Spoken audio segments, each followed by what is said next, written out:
এসে দাঁড়িয়েছে, আর যেই না গোবিন্দকে হাতে নাতে ধরেছে, এই যে গোবিন্দ, এতদিন পর তোমার এই সুখের কথা তোমার মনে হলো গোবিন্দ?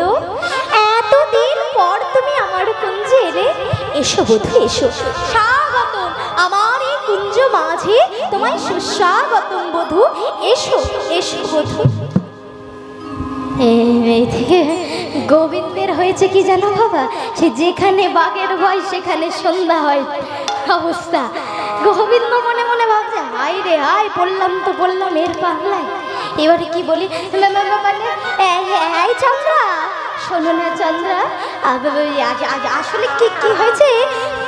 আরে আমি না একটা কাজে এসেছিলাম এই বন মাঝে, বড্ড তারা, শোনো না আজকে ছেড়ে দাও, আমি কালকে আবার আসবো, এই দেখো কথা দিয়ে যাচ্ছি। মা না না, ওইসব হচ্ছে না। শোনো গোবিন্দ, তোমাকে আমি হাড়ে হাড়ে চিনি। আরে না গো, এই তো, এই দেখো আমি কথা দিচ্ছি আমি আসবো।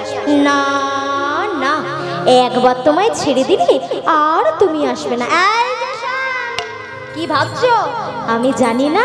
তুমি এই পথে নীতি করো গোতাগতি, এই পথে নীতি করো গোতাগতি, পথে নীতি করো গোতাগতি, এই পথে নীতি করো গোতাগতি। নুপুরের ধ্বনি শুনি হে, নুপুরের ধ্বনি শুনি, ওগো নুপুরের ধ্বনি শুনি হে, নুপুরের ধ্বনি শুনি, নুপুরের ধ্বনি শুনি হে, নুপুরের ধ্বনি শুনি, ওগো নুপুরের ধ্বনি শুনি হে, নুপুরের ধ্বনি শুনি।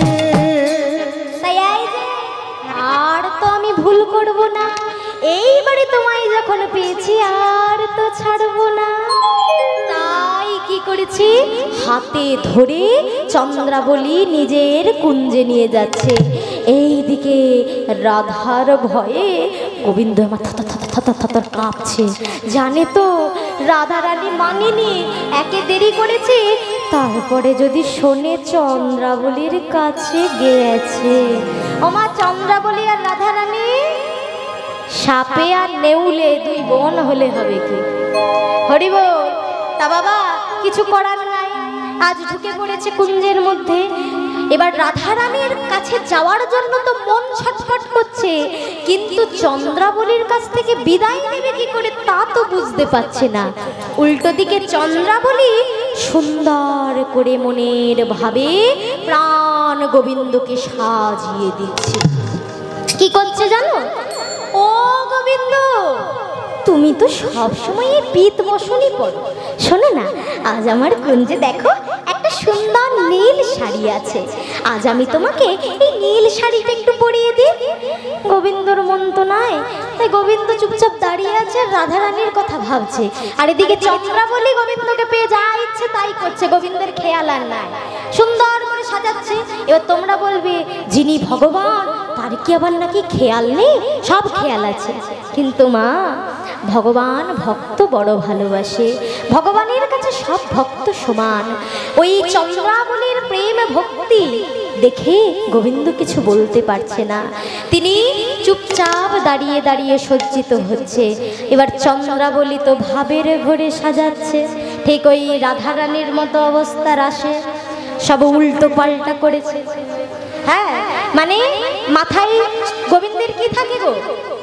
চন্দনের তিলক, হ্যাঁ আজ পরিয়ে দিয়েছে সিঁদুরের তিলক, চোখে পড়ে কাজল পরিয়েছে আলতা, পায়ে পড়ে আলতা পরিয়েছে কাজল, সব দিয়েছে ঘেটে ঘুটে, কিন্তু গোবিন্দের তো ধ্যান নাই।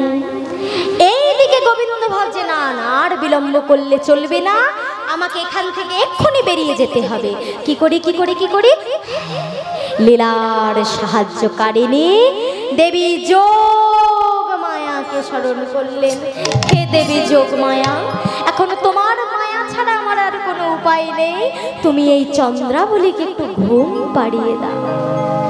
তাই যেই না যোগ মায়াকে স্মরণ করে চন্দ্রাবলীর গায়ে হাত দিয়েছে, মুখে বদনে হাত দেয়া মাত্র আমার চন্দ্রাবলী ঘুমায়ে গেল। চন্দ্রাবলী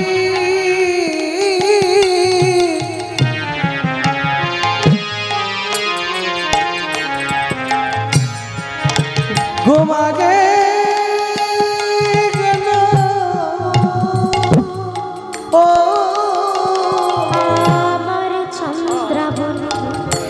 ঘুমায়ে গেল। আমার চন্দ্রাবলী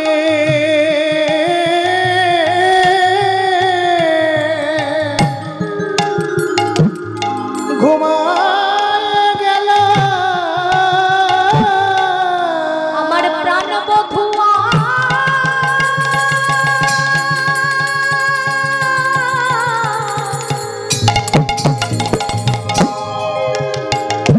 ওগো পরশ পেয়ে চন্দ্রাবলী ঘুমায়ে গেল। প্রাণবধ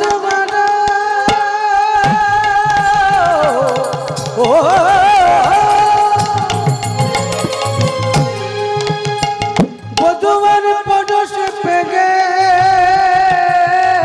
আমার চন্দ্রাবলী ঘুমায়ে গেল। বধুবার পরশ পেয়ে আমার চন্দ্রাবলী ঘুমায়ে গেল। প্রাণে বধুবার পরশ পেয়ে চন্দ্রাবলী ঘুমায়ে গেল। বধুবার পরশ পেয়ে চন্দ্রাবলী ঘুমায়ে গেল। প্রাণে বধুবার পরশ পেয়ে চন্দ্রাবলী ঘুমায়ে গেল। ও হরি বল। ওমা, যেই না চন্দ্রাবলী ঘুমিয়েছে আর গোবিন্দকে দেখে কে, এইবারে দে ছুট রায়কুঞ্জ। এখন রায়কুঞ্জে যেতে যেতে বাবা ভোর হয়েছে। এই জায়গাটা একটু মন দিয়ে শুনবে, একদম লীলা শেষ পর্যায়ে, তোমরা বুঝতে পারছো। ভোর রাত হয়েছে, এবার দেখবে সারা রাত যদি কেউ জাগে না, একটু যদি না ঘুমায়, সকালবেলা উঠে তাকে বোঝা যায় যে বেটা একদিন রাতটা গোটাটা ঘুমায়নি। হ্যাঁ, কেন জানো? তার সব থেকে বড় প্রমাণ চোখগুলো লাল লাল হয়ে থাকে না, চোখগুলো লাল লাল হয়ে থাকে তো প্রাতের সূর্যের মতো। এবার চোখগুলো লাল লাল হয়ে আছে প্রাতের সূর্যের মতো, আর কালো ছেলে নীল কালারের আবার শাড়ি পরেছে, তারপরে মাথায় বড় সিঁদুর কেটেছে। এইভাবে টলতে টলতে টলতে টলতে আসছে কোন রকমে। এইদিকে গাছের ওপর থেকে একটা কাক বোঝাই যে, এই নিশি শেষে তুমি কোথা বাজা, নিশি শেষে তুমি কোথা বাজা, নিশি শেষে তুমি কোথা বাজা, তুমি চোর হও না সাধু হও, তুমি নিশি শেষে তুমি কোথা বাজা, চোর হও না সাধু হও।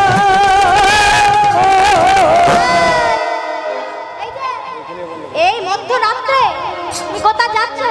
তুমি চোর না সাধু? ওমা, যেই বলেছে চোর না সাধু, রাত্রিবেলা এই দুজনের নামটা কেন করেছে আমাদের মনে একটু প্রশ্ন হবে না? হ্যাঁ, কেন গোয়ালা বললো না, দুধওয়ালা বললো না, শিক্ষক বললো না, প্রফেসর বললো না, কেন চোর আর সাধুই বললো? দেখবে বাবা, রাত্রে এই দুটি প্রাণী বেশি জানে। এখনকার দিনে আবার একটু ইয়াং জেনারেশনের ছেলে ছানাপোনাগুলো জাগে, সেটা আলাদা বিষয়, কিন্তু এই রাত্রিবেলা এই চোর আর সাধু এরাই দুজন জেগে থাকে। যদি বলবে কেন, চোরেরা জাগে পুণ্যকে শূন্য করতে, মানে এক বাক্স গয়না পূর্ণ করে রাখো, চোর রাতের বেলা গিয়ে শূন্য করে চলে আসে। আর সাধু কেন জাগে? এই যে জ্ঞান ভাণ্ডার শূন্য থাকে, সেটা তপ বল দ্বারা, জ্ঞান বল দ্বারা পূর্ণ করতে। তাহলে একজন জাগে পূর্ণকে শূন্য করতে, আরেকজন জাগে শূন্যকে পূর্ণ করতে। এবার তোমরা বলো দেখি মায়েরা, গোবিন্দই আমার চোর না সাধু? একটু তাড়াতাড়ি বলবে, সময় নাই। এদিকে চোর, সবাই চোর, সবাই, আর এইদিকে সবাই। গোবিন্দের জীবন গোবিন্দ মনে মনে ভাবছে, এদের জন্য সারা জীবনটা করলাম, শেষে একবারও কারোর মুখে আদলো না আমাকে চোর বলতে। সবাই মেরে বলে দিল আমি না কিছু, মানে আমি কি কিছু সাধুগিরি করিনি? ও মা, ঠিক বলেছি, ছোট থেকে চুরি করেছি, কখনো মাখন চুরি করছি, কখনো কারোর উপরের হাড়ি ভেঙে দিচ্ছি, কখনো কারোর বসন চুরি করছি, তাই না বল? আবার যদি কিছু না পেয়েছে আরো একটা জিনিস চুরি করেছে। কি বলো দেখি? বলো এর চেয়ে চোরার কে বাছে, এর চেয়ে চোরার কে ভাই আছে, এর চেয়ে চোরার কে বাছে। এই তো চোরার কে ভাই আছে। এই যে জগজন চিত চোরা, এর চেয়ে চোরার কে বাছে। এর চেয়ে চোরার কে ভাই আছে, জগজন চিত চোরা, এর চেয়ে চোরার কে বাছে। এই যে জগৎ জনার চিত চোরা, এর চেয়ে আমার আছে। আর সাধু, এর থেকে বড় সাধুও কেউ নেই গো। কেন জানো? বলো বলো এর চেয়ে সাধু কে বাছে, এর চেয়ে সাধু কে ভাই আছে, এর চেয়ে সাধু কে বাছে। এর চেয়ে সাধু কে ভাই আছে। যোগী ঋষি পাই না ধ্যানে, এর চেয়ে সাধু কে বাছে। যোগী ঋষি পাই না ধ্যানে, এর চেয়ে সাধু কে ভাই আছে। যোগী ঋষি পাই না ধ্যানে, এর চেয়ে সাধু কে বাছে। যোগী ঋষি পাই না ধ্যানে, এর চেয়ে সাধু কে ভাই আছে। এইবারে গোবিন্দ আমার যখন টলতে টলতে আসছে, ললিতা দূর থেকে দেখেছে নীল শাড়ি পরে কে যেন একটা আসছে। সর্বনাশ! ব্রজে পুরুষ মানুষ নীল কাপড় পরে দাদা বলরাম নয় তো? হায় হায়, মনে হয় দাদা বলরাম কুঞ্জ মাঝে আসছে। তাড়াতাড়ি গিয়ে খবর দিতে হবে। তাই ললিতার সঙ্গে দাদা বলরাম আসছে মনে করে আপ্যায়ন করতে হবে তো, গুরুজন আসছে। তাই কি করেছে জানো মা? ললিতা নত মুখে হাসি হাসি অঙ্গনে, ললিতা নত মুখে হাসি হাসি অঞ্জলি, ললিতা নত মুখে হাসি হাসি অঙ্গনে। ললিতা মুখে হাসি হাসি অঞ্জলি। আসন একটা আসন দেবলয়ানি, একটা আসন দে বলো আনিবি, আসন দেবলয়ানি। একটা আসন দে বলো আনি। যেই না টলতে টলতে এসে দাঁড়িয়েছে, এমন সময় সবাই তো মাথায় ঘোমটা দিয়েছে দাদা বলরাম বলে। তাই ঘোমটার আড়াল থেকে না দেখেই সকল সখীরা বলছে ওইখানে বসো, ওইখানে বসো হে, ওইখানে বসো, বসো হে। ওই যে আসন পাতায় আছে ওইখানে বসো, ওই যে আসন পাতায় আছে ওখানে বসো হে। ওই যে আসন পাতায় আছে ওইখানে বসো। বলি ওই যে আসন পাতায় আছে ওইখানে বসো হে। গোবিন্দের না এবার ঘুমটা ছেড়ে গেছে এইসব কথা শুনে। হ্যাঁ, কি কি বলছো? এইখানে বসুন, এখানে বসুন। হলোটা কি এদের? একে আমি এত দেরি করে এলাম, এদের তো সবার আমার উপর মান করার কথা। হ্যাঁ, তা না হয় আমাকে আসন পেতে আপ্যায়ন করে বসাচ্ছে। যাক বাবা, তাহলে বুঝি কেউ মান টান করেনি, আমাকে বুঝি আর কারোর মান টান ভাঙাতে হবে না। আমি যাই বাবা, আরাম করে বসি। গোবিন্দ আমার অতি আনন্দে আরাম করে বসেছে। এইবারে ঘটেছে আসল কাণ্ড। পেছন থেকে রাধারানী এসে জিজ্ঞাসা করে উঠছে, মাতা রোহিণী কেমন আছে? কি হল? আজকে বিনোদিনী হঠাৎ আমাকে দেখে এত বড় ঘোমটা নিয়েছে, তারপরে আবার ঘোমটার আড়াল থেকে মাতা রোহিণীর কথা জিজ্ঞাসা করছে। হায় হায়, তার মানে এরা কেউ আমাকে চিনতেই পারে না। এইবারে গোবিন্দ আমার মানে কাঁদো কাঁদো স্বরে বলে উঠছে, মানে ও সখী, আমি মানে আমি বলরাম নই গো, বলরাম নই গো, আমি বলরাম নই গো, বড়জন নই গো, রামে রয়নুজ আমি বলরাম নই গো, রামে রয়নুজ আমি বলরাম নই গো। তুমি বলরাম নও? না মানে আমি কৃষ্ণ। লজ্জা করে না কৃষ্ণ? হ্যাঁ, তোমার কোন সন্ধ্যাবেলা মিলিত হওয়ার কথা, রাত্রি গেল, মধ্যরাত্রি গেল, ভোর হয়ে সকাল হতে যায়, এখন এসেছো আবার আরাম করে বসেছো, লাজ লজ্জা নেই? ওঠো ওঠো বলছি। যেই না উঠিয়ে দিয়েছে, এত দেরি কিসের? এত দেরি কিসের? মনে ছিল না বুঝি আমাদেরকে অপেক্ষা করতে বলেছো? মানে আর বলো না সখী, আর বলো না। আমি যে কি বিপদে পড়েছিলাম কি আর বলবো। ও মা, তোমার নাকি আবার বিপদ? আর কি বলবো, কি বিপদ হয়েছে শুনি? আর বলো না সখী, ওই যে গো আমার একটা ছোট্ট বাছুরি হয়েছে না কিছুদিন আগে, মঙ্গলি গো মঙ্গলি। আমি যখন তোমাদের কাছে আসবো বলে বেরিয়েছে, সে কখন বেরিয়েছে। আর বলো না, আমাকে দেখে আমার ওই মঙ্গলিটা এমন ছুট দিল জঙ্গলে হারিয়ে গেল। আর ওই মঙ্গলিকে খুঁজতে খুঁজতে খুঁজতে ভোর কখন হয়ে গেছে আমি বুঝতেই পারি। ও মা, তোমার গাভী হারিয়ে গেছে। আর কি বলবো, দুঃখের কথা। তা না হয় ঠিক আছে মানলাম, কিন্তু গোবিন্দ, এই গোবিন্দ বলি, তুমি তো নীল বসন পড়ো বলে জানি না, তুমি তো পিত বসন পড়ো, তা আজকে হঠাৎ নীল বসন পড়েছো কেন? নীল বসন?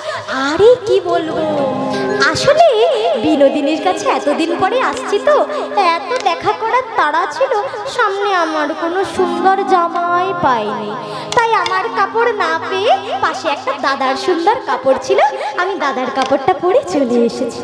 ও বাবা, এটা বুঝি তোমার দাদার কাপড়? হ্যাঁ হ্যাঁ, এই নীল শাড়ি আমার দাদা পরে না গো, এই সখী নীল আমার দাদা পরে। ও বেশ, তাও না হয় মানলাম। তা এই গোবিন্দ, তোমার কপালে চন্দনের জায়গায় সিঁদুরের তিলক কেন হে? সিঁদুর? ও সিঁদুর, আসলে কি জানো তো, ওই যে গাভীটা হারিয়ে গেছিল না, রাস্তায় দেখলাম হরগৌরীর মন্দির। আমি তো মায়ের খুব ভক্ত, তাই গিয়ে তাড়াতাড়ি প্রণাম করলাম। আর ওখানে ছিল একজন পুরোহিত, সেই পুরোহিত সঙ্গে সঙ্গে আমার কপালে তিলক টেনে দিল সিঁদুরের। বাবা, ও মাইরা, অতি ভক্তি জানি কিসের লক্ষণ? একটু জোরে হবে। হ্যাঁ, এই সখী, আচ্ছা রাধে, আপনারা তো চঞ্চল হবেন না, যে ওঠার সে উঠে যাবে, যে বসার সে বসবে, আপনারা চঞ্চল হবেন না, এতে ভক্তি রাজ্যে বিঘ্ন ঘটে। মন প্রাণ দিয়ে এতক্ষণ লীলাটা শ্রবণ করেছেন, মিলনটুকু মন দিয়ে শ্রবণ করুন, হরি বল। তাই মাগো হয়েছে কি, যখনই বলেছে এই সিঁদুরের তিলক হরগৌরী মন্দিরের, তখন বলছে আচ্ছা বেশ মেনে নিলাম। এইবারে এসেছে সব সখীর মুখরা সখী। কে গো সব থেকে মুখরা কে ছিল অষ্টসখীর মধ্যে? ললিতা। ললিতা এসে রাধে, অনেকক্ষণ ধরে তোমার অনেক কথা শুনছি। এই বলি, তোমার বক্ষে আমি একটা কিসের দাগ দেখতে পাচ্ছি যে? বক্ষে? মানে বক্ষে আবার কিছু? দাঁড়া, অনেকক্ষণ ধরে কথা শুনছি, দেখি তো কেমন জানি নখের আঁচড় বলে মনে হচ্ছে। একেবারে নখের আঁচড়। আয় সখী, দেখ দেখ দেখ দেখ। আয়, সত্যি করে বলো তো, কোনো নারী সঙ্গ করে আসনি তো? মানে নারী সত্যি, মানে ললিতা না, ললিতা আমাকে একদম ভালোবাসে না। আমি কি চরিত্রহীন? আমি নারী সঙ্গ করে আসবো? আর এটা নারী সঙ্গর দাগ নয়, নারী সঙ্গের দাগ নয়। হ্যাঁ, পরিষ্কার নখের দাগ দেখতে পাচ্ছি। আরে না গো না, নখের দাগ নয়। আর বলো না, আমি ওই যে বাছুরটাকে খুঁজতে গেছিলাম না, আমার বাছুরিটা গিয়ে একটা কাঁটা ঝোপে আটকে গেছিল। ওই কাঁটা ঝোপ থেকে বার করতে গিয়ে আমার বুকটা ছিন্ন বিদীর্ণ হয়ে গেছে। বাবা, কাঁটা আর কোথাও লাগলো না, লাগলো তোমার বক্ষে। আমি আর কি করবো, কাঁটা যদি এসে আমার বুকে লাগে। আমি কত ব্যথা পেয়েছি, তোমরা নাকি আমায় সন্দেহ করছি। এইবারে যখন মোটামুটি সব কিছু বাবা বোঝানো টোঝানো হয়েছে, সবাই মেনে টেনে নিয়েছে, ঠিক সেই সময় এসে উপস্থিত হয়েছে সে কয়েকটা ঢঙ্গি মানুষ থাকে না বাবা, লোকের সংসারের সুখ দেখতে পারে, যতক্ষণ না গিয়ে পড়ে ছোট হয়ে ঢুকে ফাল হয়ে বেরোবে ততক্ষণ শান্তি হবে। এই রকম একজন সখী, কে? চন্দ্রাবলীর সখী পদ্মা ভদ্রার মধ্যে একজন এসে।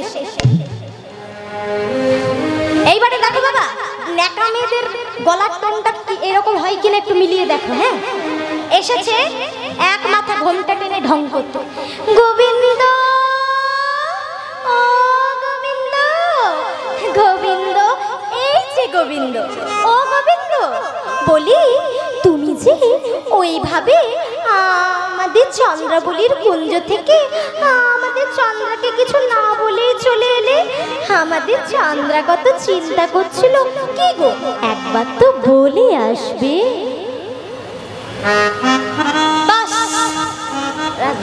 হয়ে গেল একেবারে, এসে হাঁটে হাঁড়ি ভেঙে। গোবিন্দ যে এত কষ্ট করলো, একেবারে বাড়া ভাতে এসে ছাই ফেলে দিয়ে চলে যেত। এইবারে গোবিন্দ কি করবে, আর কোনো উপায় না পেয়ে পড়েছে সব সখীদের পায়ে, আমায় ক্ষমা করে দাও, আমি ভুল করেছি, আমায় ক্ষমা করে দাও, আর আমি করব না। কিন্তু মাগো রাধারানী আমার মানিনি, একবার যখন মান করে মুখ ফিরিয়ে বসেছে আর ফিরেও তাকালেন না। ওমা, আজ গোবিন্দই আমার মনের দুঃখ নিয়ে বিদায় নিল। এইবারে যখন গোবিন্দ কুঞ্জ থেকে বিদায় নিয়েছে, তখন রাধারানীর অন্তরে উচাটন শুরু হয়েছে। এতক্ষণ ছিল, এতক্ষণ মান করে পেছন ঘুরে বসেছিল, এবার যে চলে গেছে সেই বাবুর মান ভেঙেছে।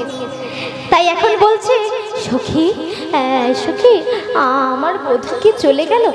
ধন্যি বলি তোরে রা, তুই তো মান করলি বলেই তো কাঁদতে কাঁদতে চলে গেল, আবার এখন বলছিস চলে গেল। না রে, মানে আমি যদি জানতাম আমি মান করলে আমার বধূ আমায় ছেড়ে চলে যাবে, তাহলে আমি মান করতাম না, বিশ্বাস কর। এই বৃন্দা, তুই তো আমার প্রাণের সখী, জানা জানা, আমার বধূকে আমার সঙ্গে মিলাইয়ে দে, আমার বধূকে আমার কাছে এনে দে। বৃন্দাদুতি বলল, বেশ বেশ রায়, আমি যখন আছি তোর কোনো চিন্তা নাই, আমি তোর সঙ্গে তোর বধূকে মিলিয়ে দেব। তাই খুঁজতে খুঁজতে যেই বধূকে দেখলো, দেখে যমুনার ধারে হারায় হারায় হারায় বলে প্রাণ গোবিন্দ কাঁদছে।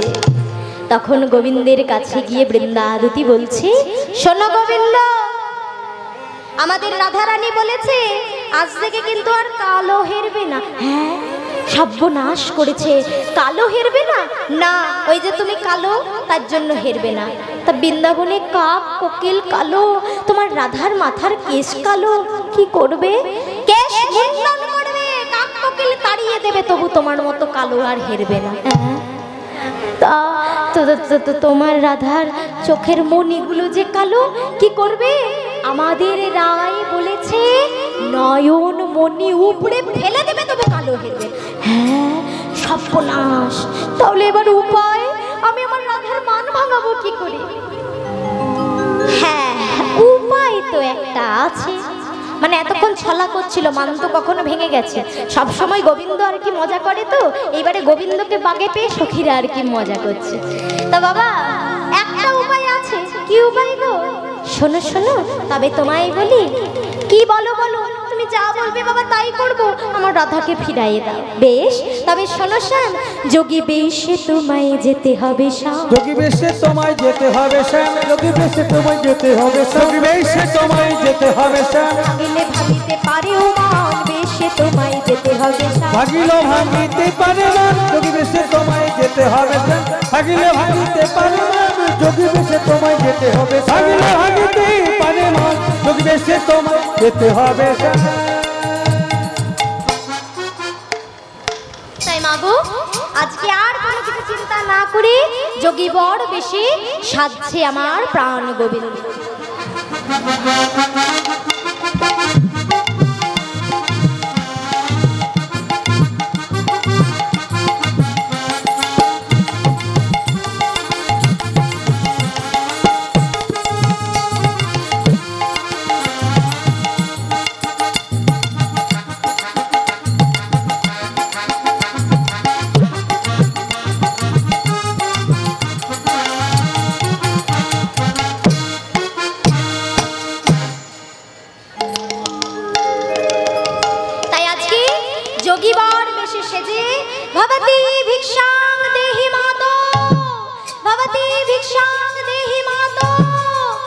এইভাবে ডাকতে ডাকতে এসে উপস্থিত হয়েছে জটিলা মন্দিরে।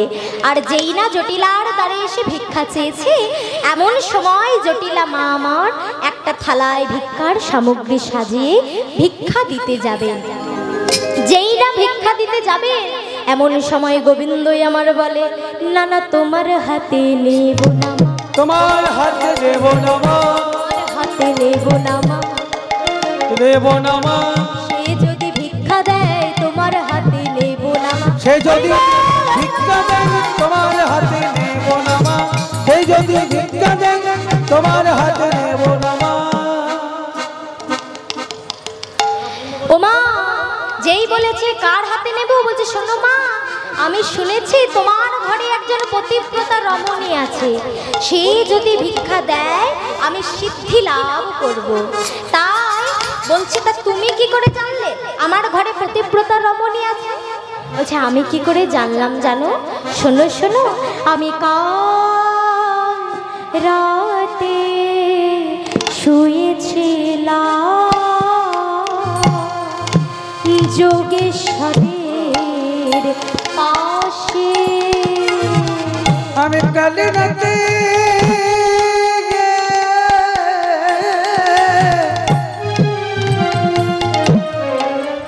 শুয়েছিলাম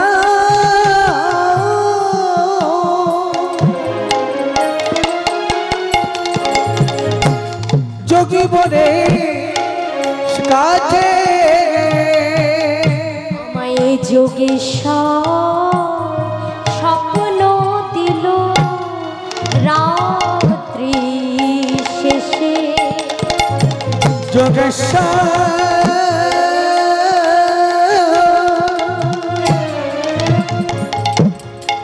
স্বপ্ন দিল রাত্রি শেষে। কি স্বপ্ন দিল জানো মা? শোনো শোনো বলি, ওগো তোমার গৃহে আছে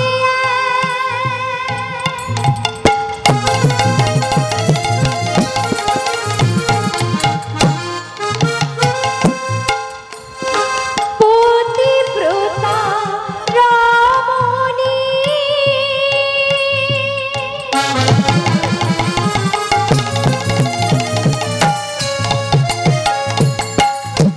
সে যদি ভিক্ষা দেয়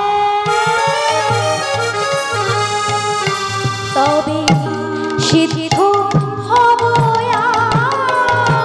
আমি তোমার মনে আছে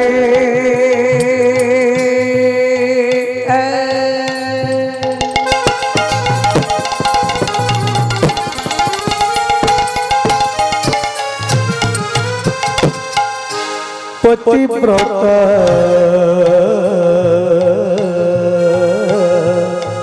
রমণী,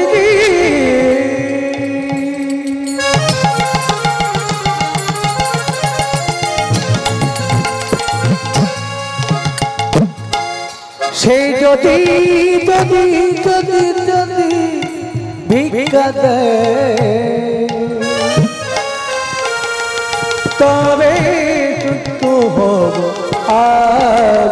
আমি তার হাতে ভিক্ষা নেব, আমি তার হাতে হাতে হাতে ভিক্ষা নিব। আমায় সে যদি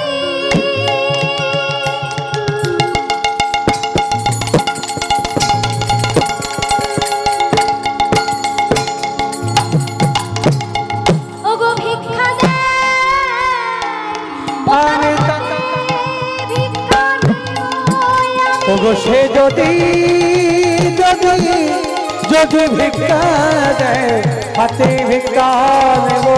সে যদি ভিক্ষা দেয় হাতে ভিক্ষা নেব, ওগো সে যদি ভিক্ষা দেয় হাতে ভিক্ষা নেব আমি। সে যদি ভিক্ষা দেয় হাতে ভিক্ষা নেব আমি। তার হাতে ভিক্ষা নেব। আচ্ছা, মায়েদের কাছে আমার অনুরোধ, যারা আমায় ভিক্ষা দিচ্ছেন ভিক্ষা দিন, কিন্তু কোলাকুলি করবেন না, গান গাইতে অসুবিধা হচ্ছে। ভিক্ষাটা দিয়ে আমাকে আশীর্বাদ করে আপনারা যান নিজ নিজ জায়গায় বসে পরবর্তী লীলা আস্বাদন করুন, কিন্তু বারবার কোলাকুলি করবেন না, আমি অনুরোধ করছি। এতে আমারও কষ্ট হচ্ছে এবং গান গাইতে অসুবিধা হচ্ছে। জয় নিতাই, জয় গো। তা মাগো, এমন সময় রাধারানী আমার এলেন দাঁড়ি, এবং আর কোনো কিছু না চিন্তা ভাবনা করি আমার রাধারানী প্রাণ গোবিন্দকে ভিক্ষা দিচ্ছেন। পরবর্তী দল চলে এসেছে, তাই আমি লীলা মিলনে রাখছি। আজকে রাধারানী আমার মান ভিক্ষা দিচ্ছে। হেন কালী রাধারানী মান ভিক্ষা দিল, মান ভিক্ষা দিল, নয়নে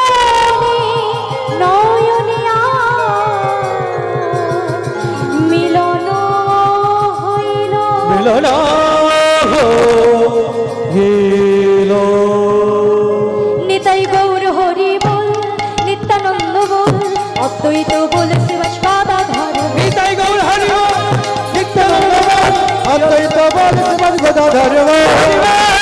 হরি বল, হরি বল, হরি